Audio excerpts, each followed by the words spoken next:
Broadcasting live from the Business Radio X studios in Atlanta, Georgia, it's time for Atlanta Business Radio, spotlighting the city's best businesses and the people who lead them. Lee Cantor here, another episode of ATDC Radio, and this is going to be a fun one. We got with us today Charles Potts, Fintech Catalyst here at ATDC. Welcome. Good morning, Lee. Welcome. Tell us about your role as the Fintech Catalyst. What does that entail? Yeah, well, thank you, and I appreciate you guys having me here this morning.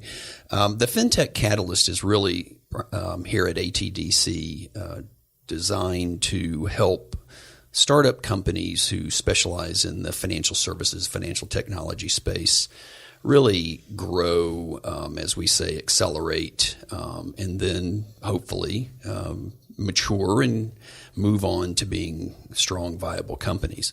My job really around the fintech space is to apply some industry expertise and knowledge and my experience, as I like to say, to help keep them from making fatal mistakes. Some mistakes you might have made.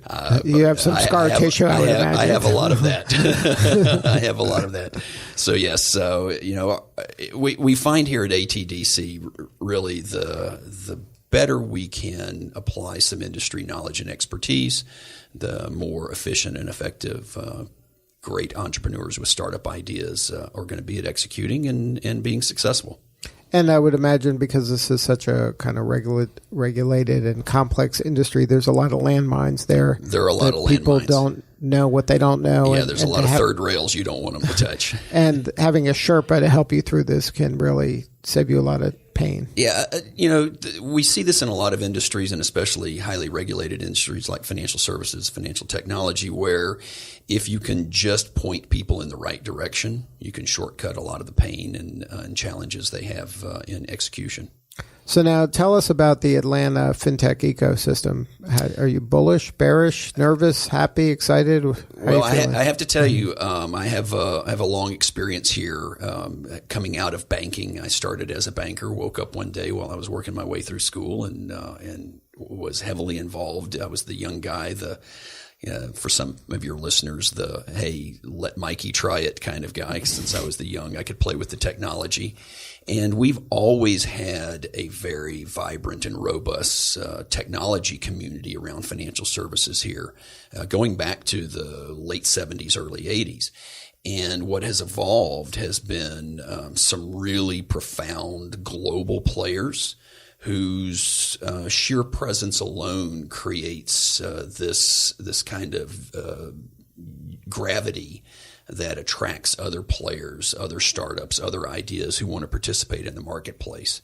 Knowledge is everything to a lot of these companies, and the amount of source matter experts we have walking the streets of Atlanta is something that very few communities have when it comes to payments and financial technology. And then when you have those kind of large players, then that creates some clusters around that, and you get some maybe frustrated or executives that spin off and have better ideas that want to be more nimble. We have a lot of serial entrepreneurs in this marketplace, and a lot of executives and leaders in these communities, in these businesses, who have all worked together over the years. So we often, like many other industries, use the term co-opetition. Mm-hmm. We all work together very well, and we at ATDC can be a little bit of that hub connecting a lot of these companies together who sometimes may compete, sometimes need to work together. And is that where kind of your role falls in? You're kind of a matchmaker and sharing expertise, but also those connections, opening some doors and letting people know, hey, there might be an opportunity here. You may want to pay attention to these people. Absolutely. A large part of my time with the entrepreneurs, with the leaders of these startup companies, is really helping them navigate some of the other players in the marketplace they need to work with, whether that's direct prospects that they might want to pursue, or it's other partners or other providers that they need to be able to work with. And then that gives a company, a startup, that an opportunity maybe to beta test in a large organization that gives it a lot of street cred going forward so they can grow. Yeah, nothing breeds success like success, and if you can get a well-known brand behind you, using, supporting, endorsing, piloting your product, that speed to market is only that much faster. And then, are you seeing any trends happening that maybe start here that are expanding nationally or globally, or maybe the reverse, that you're seeing things that have started elsewhere kind of flourish here? Well, there's a number of things that happen in the financial technology, financial payments space that are global in nature and local in execution. And some of the things around Bitcoin-ish, cyber currencies are all very profoundly happening in and around this marketplace. But we also have things that may have happened in other parts of the world that are being incubated and being prepared for the U.S. market around things like faster payments, some of the other virtualization activities that are happening in the payments and financial services space, and then all the different type of card products that we may have seen in other parts of the world that are growing and expanding here in the U.S. Now, Atlanta a lot of times is seen as a B2B town.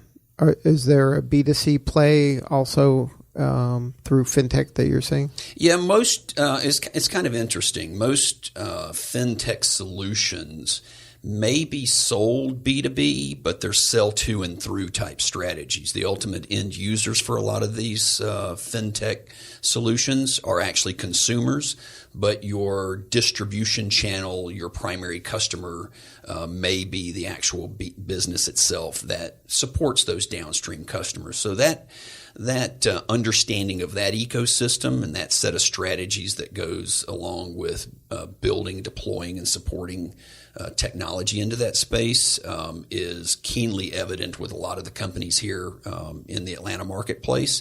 And it's something that a lot of early stage entrepreneurs take great pleasure in knowing there's a lot of knowledge about that here in the Atlanta marketplace.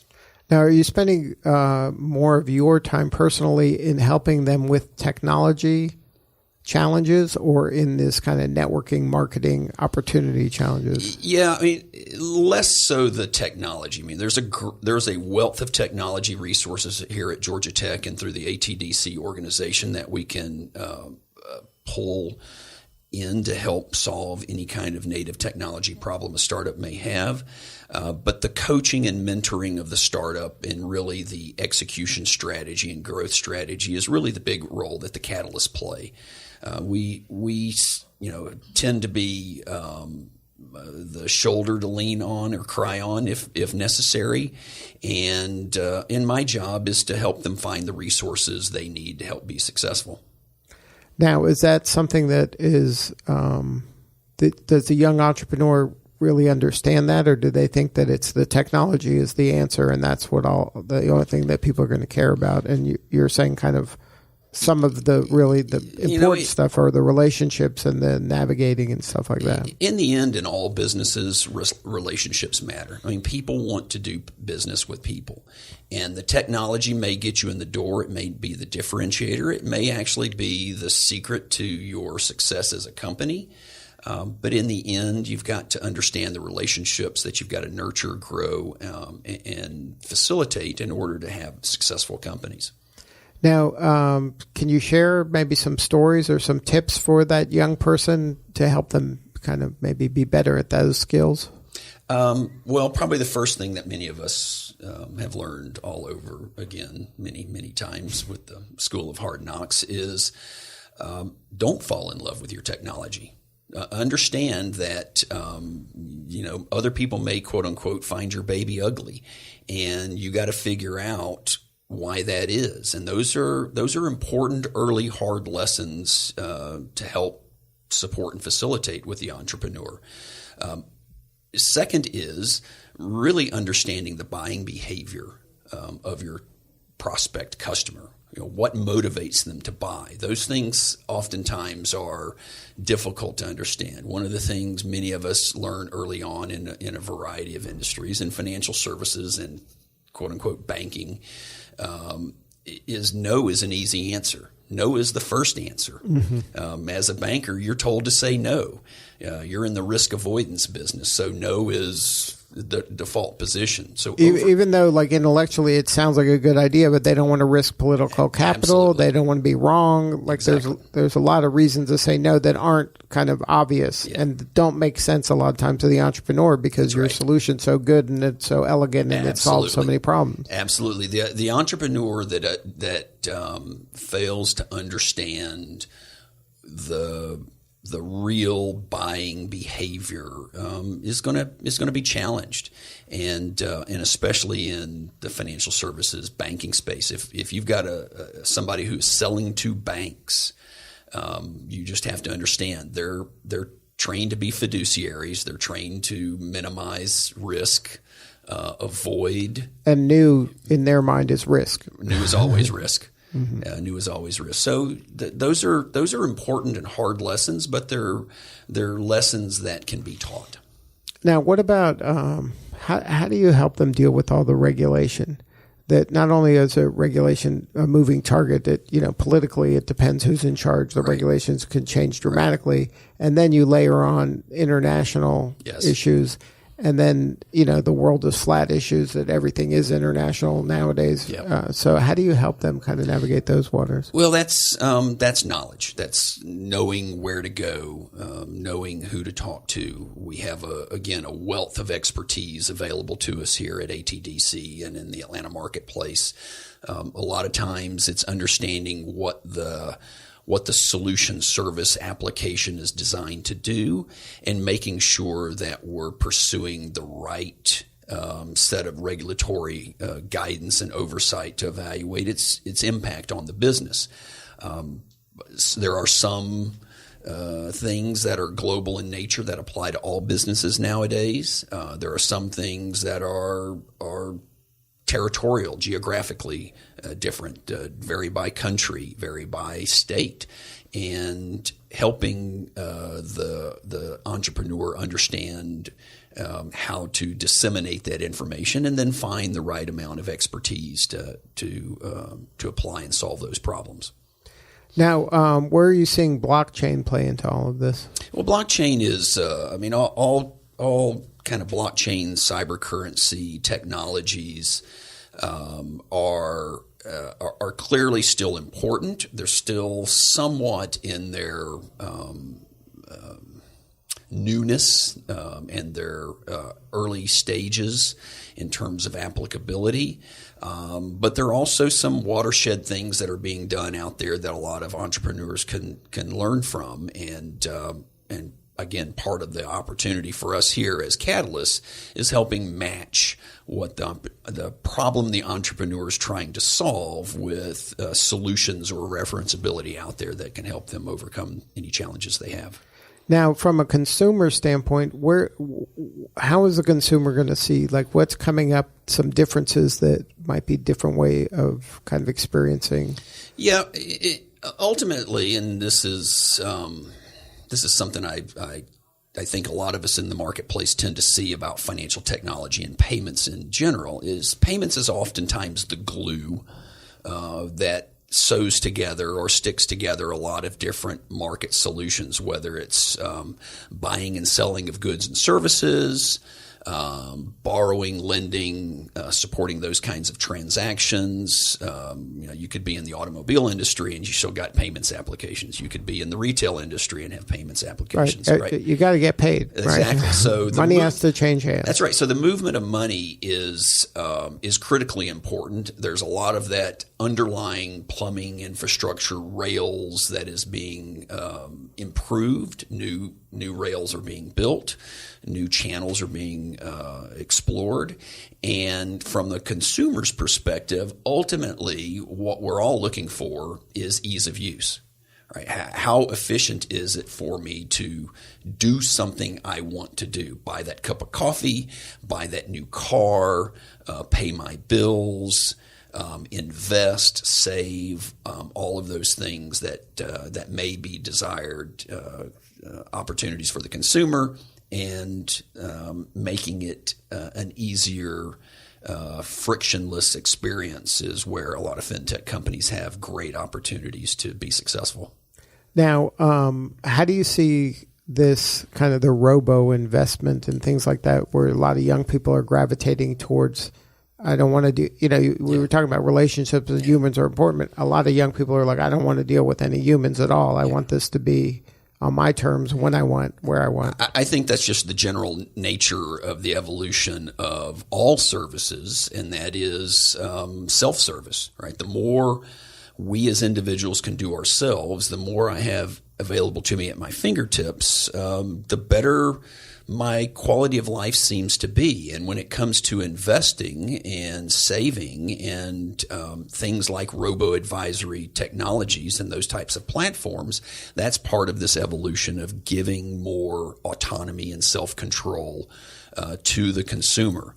The elimination of friction, the elimination of middlemen, which inherently may have some cost associated with it, is what most of us as consumers are looking for. And some of the really good startups in the U.S. market, the Atlanta marketplace, are playing heavily in that space. So now what's your kind of vision of how your role is going to impact the fintech community here locally?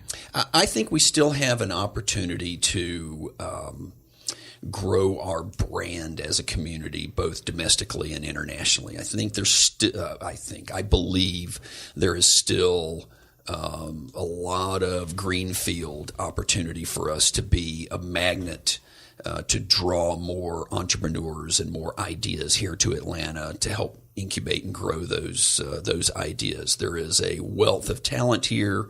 There's proper capital here. Clearly, there's organizations like us here at ATDC that can help these companies be successful.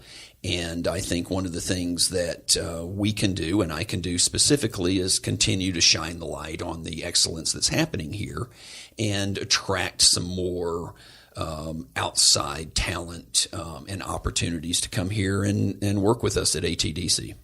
Now, we were fortunate the last couple of years to be able to broadcast from FinTech South, a global event at the Mercedes-Benz Stadium.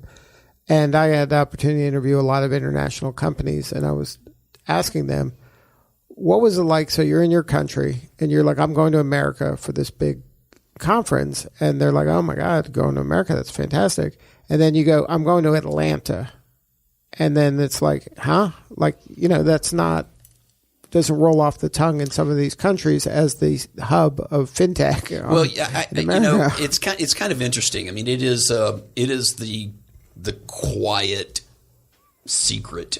It's under the radar. It's not the obvious choice or the obvious place. And until you really probe the question of where and what are these companies doing. I've been very fortunate in a couple of my previous endeavors to have international operations, and most recently working heavily in Latin America.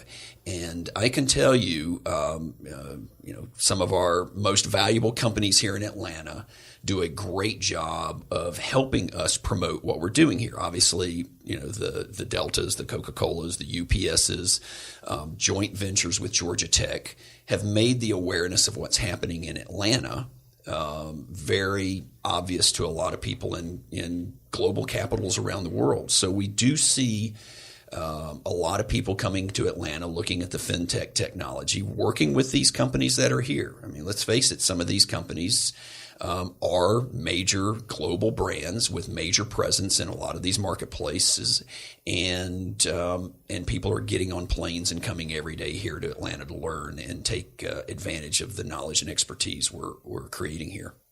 So the brand is being built, and Atlanta is becoming more the obvious choice and the obvious place for a lot of this work to happen. What do you need more of? What can help you kind of be more effective in your work? Well, we can always use more ideas. We can always use more entrepreneurs coming and knocking on our doors and saying, hey, how can I be part of this? That's something that we all desire across all the different catalyst roles we have here at ATDC. We also want more of that cooperative partnership with the commercial companies and the commercial ventures. So you need the big enterprise to kind of start and work more and deeper with a variety of startups. Yeah. I mean, what a lot of us know, and a lot of people in Fortune 1000 companies know, is a lot of times they buy their innovation. Right. And this is a great place to find that innovation. Right. So we'd love to see more of those people It's involved. affordable now, right? It is. Well, it is, and it gives a lot of these large companies who have real problems to solve, real initiatives that they're undertaking, real innovation they want to see or their customers want to see from them. It gives them an opportunity to actually craft that themselves by working, in these early stage companies with these early stage companies. And then a lot of these early stage companies, especially if they have the counsel of somebody like you, they can be their solution could be a better fit. It could be customized to the needs of these larger organizations if everybody, like you said, cooperates. Yeah, you want to help them improve their aim. Right, exactly. And accelerate the speed of which they could do that rather than stumble along on their own. Yes, absolutely. So if somebody wanted to learn more, have more substantive conversation with you and your team here, yes. What's the best way to do that? Well, we obviously atdc.org. You can get me at charles.potts, Potts, at atdc.org. Find us on the website and set up an appointment and come see us. All right. Well, thank you, Charles, for sharing your story today. I appreciate it. Thank you for your time. All right. This is Lee Cantor. We will see you all next time at ATDC Radio.